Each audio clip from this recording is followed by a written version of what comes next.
Hello guys, welcome. My name is Gabriels.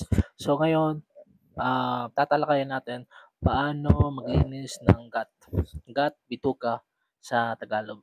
So yung gut natin guys, kailangan talaga natin malinis, especially if araw-araw tayo kumakain ng mga oily foods. So ito yung mga pamamaraan para malinis natin yung gut health natin. Una, uminom ng 8 to 12 glasses of water every day para especially in the morning guys. So kailangan natin malinis yung katawan natin galing sa mahimbing na tulog. Pangalawa, kumain tayo ng mga matataas na fiber. Okay?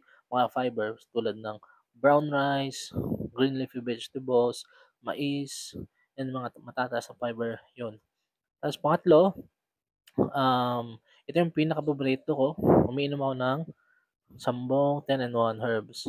So, ang kagandahan nito guys is meron na po siyang 10 sangkap. So, may sambong, may peppermint, malunggay, guyabano, guava, garlic. So, madami po siyang ingredients. At ang kagandahan din, hindi po siya masyadong mapakla, kaya palagi ko siyang iniinom.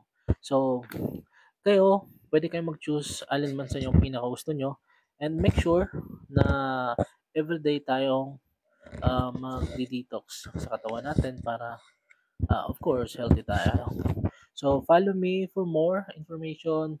Next na naman ulit. Salamat, bye.